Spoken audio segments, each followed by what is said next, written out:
So the new products in rice in Australia are based on Rinskor Active, and the reason for the interest in Rinskor Active is because it has broad activity on key weeds in rice, and they include barnyard grass, which it's very strong on, sedge weeds such as dirty dora, and then also broadleaf aquatic weeds. So it's got a broad spectrum of activity with good safety to rice, and that was the reason for our interest in commercialising Rinskor Active in rice in Australia.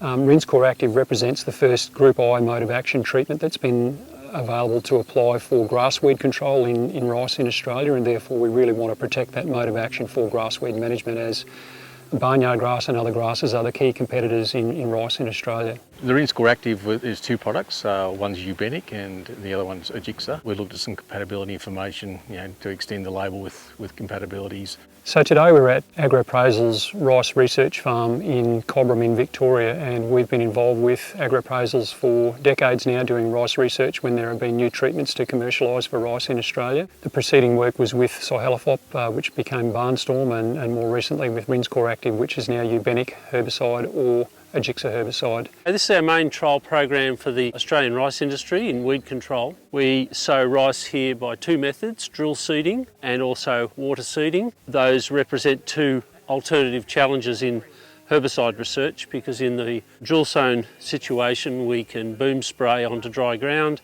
but in water seeded rice we must deliver the products into floodwater, and so we must divide those plots off with levees. Our basic mission here is to come up with programs of weed control that will control a wide suite of weeds.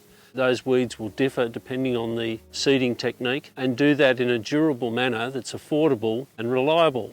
So we have a history in Australian rice production of encountering some resistance to herbicides. So we're no different to the dryland situation in that regard. But I think we've managed to produce some programs that meet important criteria of overlaying alternate modes of action on the same cohort of weeds. So we test here on an annual basis. We do replicated studies, we do the assessments blind, so that the results we obtain we can have confidence in. We'll then test that to the network of rice agronomists and growers with an annual field day where people come and look at this work firsthand, form their own impressions. That then translates into a collaborative process whereby the results of effective treatments are then included in what's called the Rice Crop Protection Guide, which is produced independently of me. So you have a system that I think captures the value of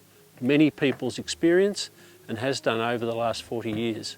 So we have some sound programs that have been widely tested and widely adopted.